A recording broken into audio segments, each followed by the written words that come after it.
Welcome back to CSEC English Made Easy. Today we are talking about the English A and B Reflection Entry 2.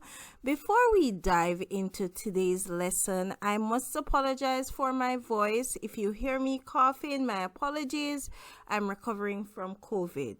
Now that is out of the way, let us begin.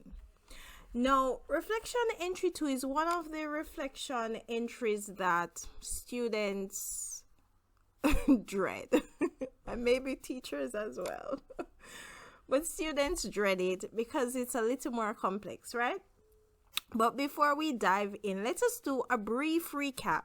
You would have seen this table in, I think, maybe lesson 3. We would have spoken about it, but let's recap. Last video we looked at entry 1, in which we look at just reviewing the 3 pieces, talking about how each piece would have impacted you. Now for entry 2, it is all about analysis of language and how the language of the piece would have impacted your understanding of your topic. So in analyzing the language, you're going to be looking at what type of language is present in the piece, what is the author's purpose, and you are also looking at how the author achieves his or her purpose. And by looking at that, you're looking at the techniques that are used in the piece, right? We're going to talk a little more. So it seems difficult, but hopefully by the end of this video, you will realize that it is quite manageable. All right. So having looked at what we're trying to achieve, let us look again at what we need to have by the end of entry 2. Also, you would have seen, or you're looking at 150 words. We have spoken extensively about this. The total word limit for the reflection entries 1, 2, and 3 combined, it is 450 words. Therefore, it means that as you're writing entries 1, 2, and 3, you need to take into consideration the word limit and divide your words accordingly. You can aim to have 150 words per entry, but if you go over the 150 words per entry, it's not the end of the day. It therefore means that as you are completing your reflection, you have to ensure that all the words are no more than 450 words. All right, let's dive into it. Now, for entry 2, we are trying to look at how the language in each of your pieces would have impacted your understanding of your topic, right? So you're looking at the use of language, how the writer, the composer uses language to impact you. Now, we would have spoken, I think it was which lesson was the SBA stimuli? I think we would have spoken in lesson 5 about the recommendation that it is it is better for you to use all prints for your 3 SBA stimuli. And I think the rationale for this is that when you come to now analyze the language and the use of language, it is easier for you to do this analysis using a print instead. And when we say print, I'm talking about a newspaper article. It could be a poem, it could be an extract from a book. It could be a journal entry. And when I say journal entries, I'm talking about not you writing a journal entry, but published works that are part of journals that are out there, that you are critiquing those works, using that as one of your stimulus, right? So that is what I mean.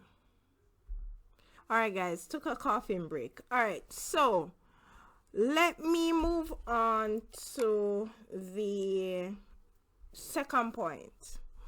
One of the easiest way to identify language is to identify the type of writing.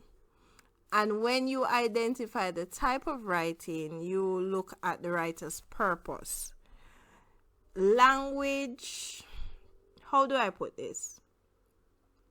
Different types of writing uses language in a different way, right?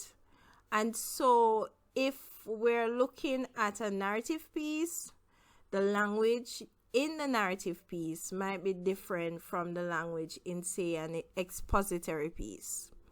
If we're looking at a poem, the language in the poem might be different, not might be, but is different from the language in, say, a persuasive piece or argumentative piece. The language is different because the writer's purpose when writing each piece is different. And so in order for the writer to achieve his or her purpose, the language is used in different ways. Now, based on how the language is used, the language might impact our understanding and our feelings and our thoughts quite differently. So a poem might have a more emotional response than, say,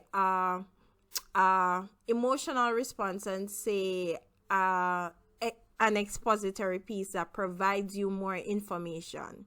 So you might learn more, you might walk away feeling like, oh, I didn't know this. I could do this.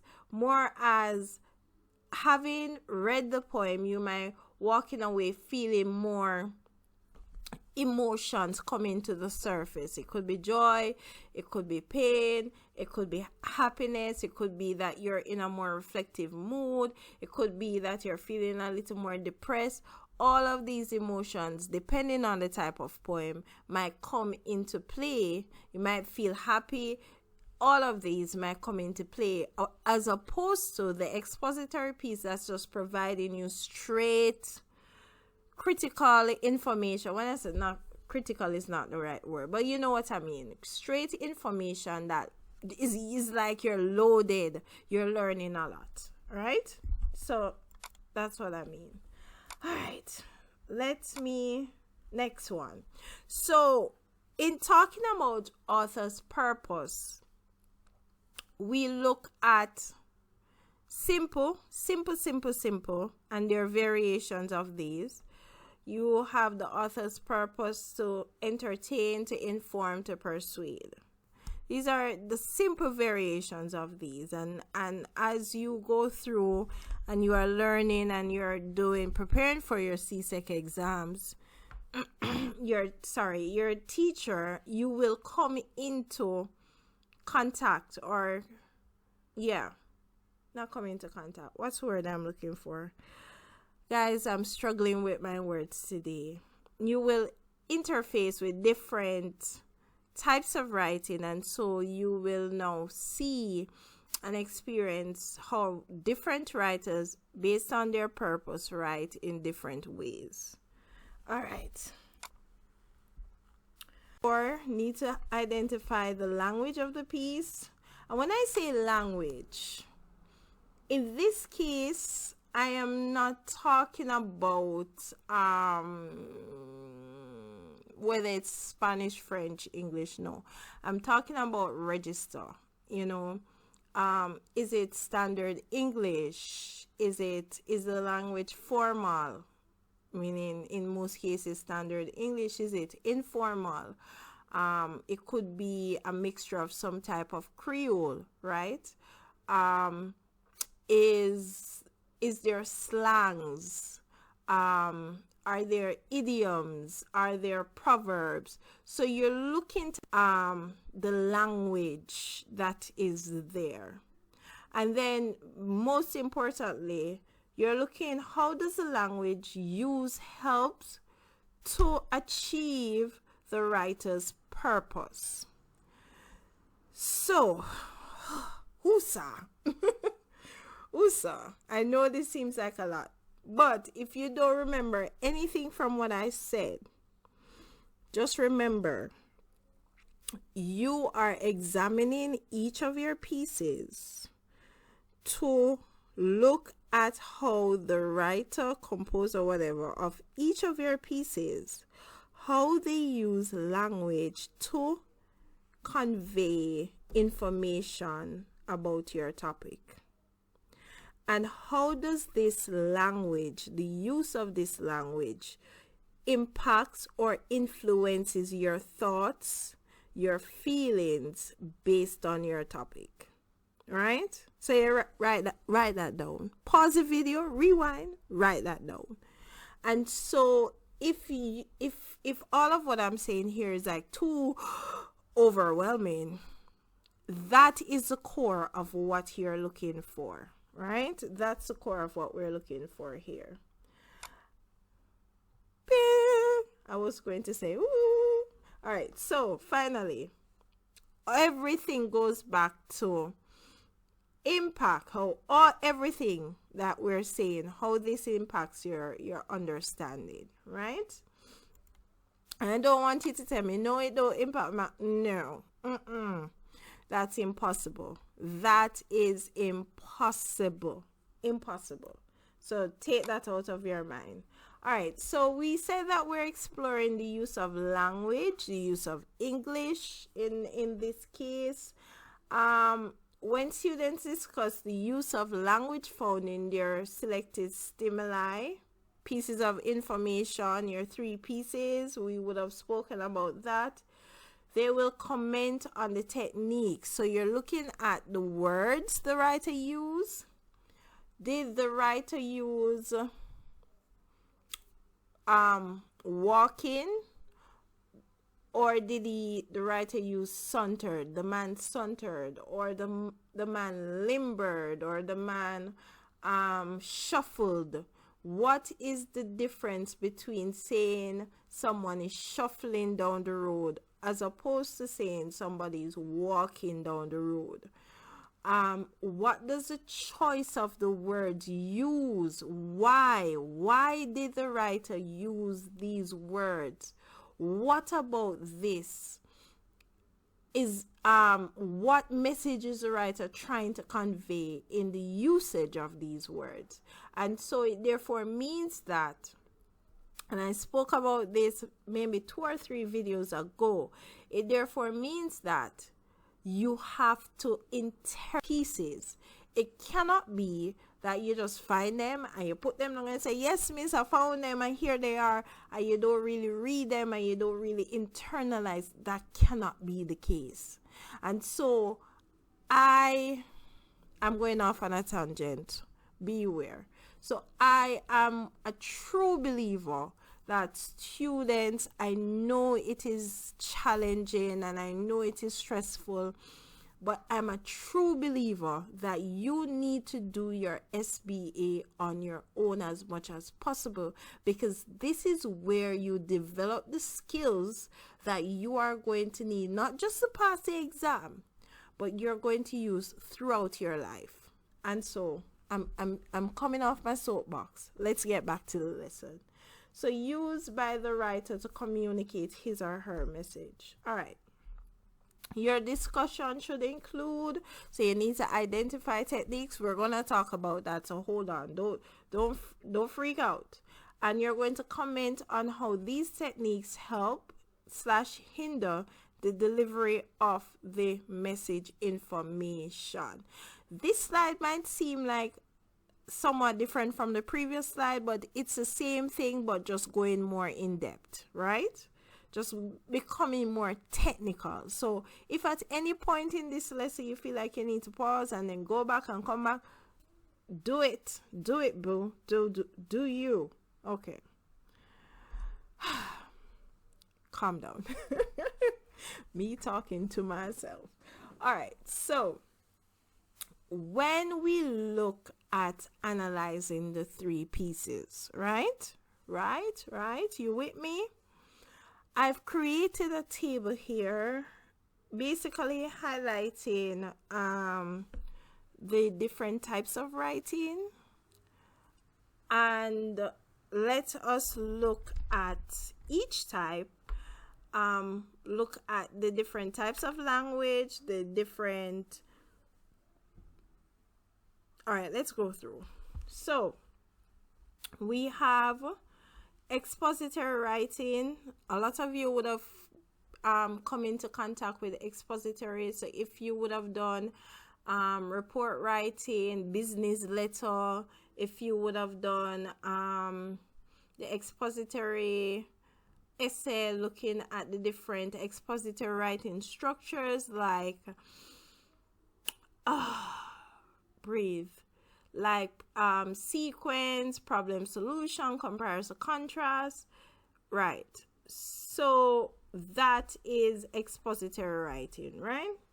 And the purpose of expository writing, the writer's purpose is to inform.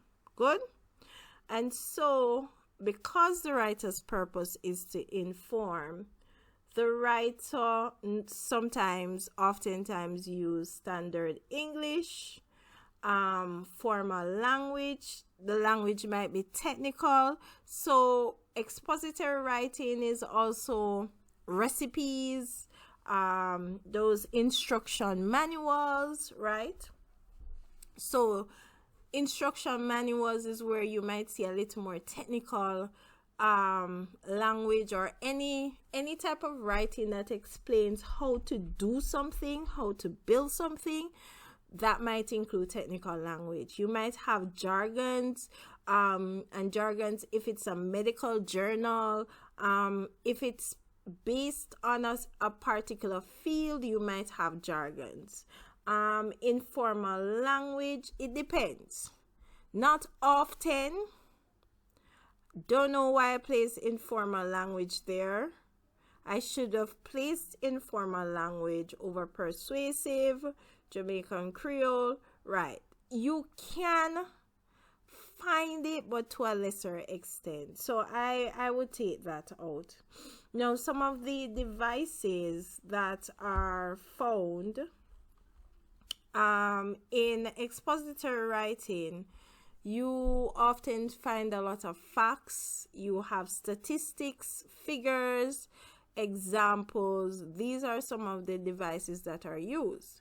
Why am I giving you this table? Let me break it down some more. If your print is expository in nature, it means that you are going to look for the writer's purpose. If the writer's purpose is to inform, in your piece you're looking for what exactly is the writer in. Be specific and you write that down. Then you go and you look at the language. Is the language formal, technical, etc.? If it is, write examples of that. Write it down. Make your notes. What are the devices that the writer uses? Write it down. Make your notes. And then this is, I think, one of the most important parts. Where's my mouse? Mouse? I'm not seeing my mouse. Oh, here it is. Right here. This is very important because once you have identified the devices, right, and you write down your example, then you can comment now on the impact on your understanding, right? How does this device impact your understanding, or how does it influence your topic, influence your view on your topic, right? So persuasive writing, coming down, convince / persuade, same thing, right? What is the writer trying to convince you of? What idea does the writer want you to agree with, right? The language, you look at the language, so it could be formal, or so you identify the language, and then although I've listed 3, there are a plethora, quite a number of persuasive devices, and so you now go in and identify what device is there, make a note of it, and go back to comment device impacts your understanding, use of this device, same thing, right? So here we have narrative / descriptive. Descriptive, although it has entertain here, descriptive can also be informative based on how it's written. So you bear that in mind, right? Because I've seen people put descriptive alongside the expository. So it depends on what is being described. I have here music video. So if you have a video, as another coughing break, if you have a video, right, the video, the writer's aim might be to entertain, or it could be to inform, or it could be to persuade, right? So bear that in mind.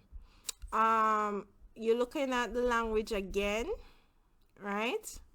And normally when it comes to narrative and descriptive, oftentimes it is more figurative devices. Once again, I've only listed 2. There are quite a number of them, and you need to identify the device that is there and comment on the effect.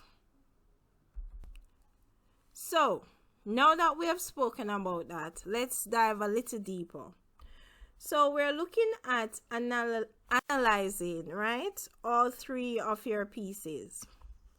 I would suggest, as I stated before, it is good to identify the type of writing. If it's a video, type of writing would not apply, but you can look at what is the purpose, right?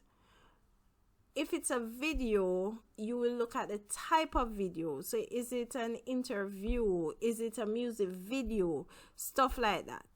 But if it's a print, it's quite safe to be able to identify the type of writing. If it's a picture, you're going to have to look to see whether it is social commentary, whether it is satire. I would not recommend using a picture or infographic. I'm making mention of it nevertheless. Okay, so you're going to identify the writer's, creator's purpose, because based on the writer's purpose, as we have said before, then that will inform uses, and that will inform the type of techniques the writer employs, right, to achieve his purpose. You're also looking at the language devices, right, and how they impact your understanding. And we spoke about word limit. I would suggest, take my foolish advice, I would suggest that you screenshot this and you can use this as a checklist. I think this is pretty comprehensive in how you're now able to go forward and analyze. Now let's jump into it. Alright, so we're looking at sample entry 2. This is taken from Achieve Book 2, and not Book 2, Achieve second edition. This is the CSEC version of the Achieve. It came out in 2019, I would recommend that you get a copy of this text if you are able to do so. It is quite beneficial. This is not the entire analysis of it, but just an extract. This is 176 words right here. So going back to what we said about word limit, you can go over the recommended 150 per entry, but remember, allocation of words overall is very important. Also, please note that what I love about this is that it treats all three pieces together. So because the writer would have stated all three pieces in entry 1 already in the names of the pieces, the writer now goes in and talks about the language of the various pieces and looking at the impact of the language. We're not going to stay too long on this, right? For developing English language skills, also another great book. If you have it, please use it. You can also find it in bookstores. This was published in 2019 as well. Deals very well with CSEC, SBA, as well as all different components of preparing for the CXA exam. Both books do. Achieve, second edition, the CSEC version, and Developing Language Skills, book 4, right? Once again, compared to the Achieve version here that deals with all three entries together and treats it holistically. So you're talking about everything together, and I love this. I really love this. For entry 2, for the Developing English Skills, it shows you how you can write about each stimulus in a different paragraph. And what I love about this is that the devices are clearly mentioned. It talks about writer's tone, and so if depending on your level of analysis, it is a great source to really help you. This is it for today's lesson. If you have any questions, queries, anything you would like to ask, please post them below. Also, please remember to like, comment, and subscribe. When we get to 11,000 subscribers, you will decide what we do next. So we have 3 more lessons in this series. We are going to be moving on to the written report. And then the last thing we're looking at is entry 3 in the SBA process. Have a great day, everyone.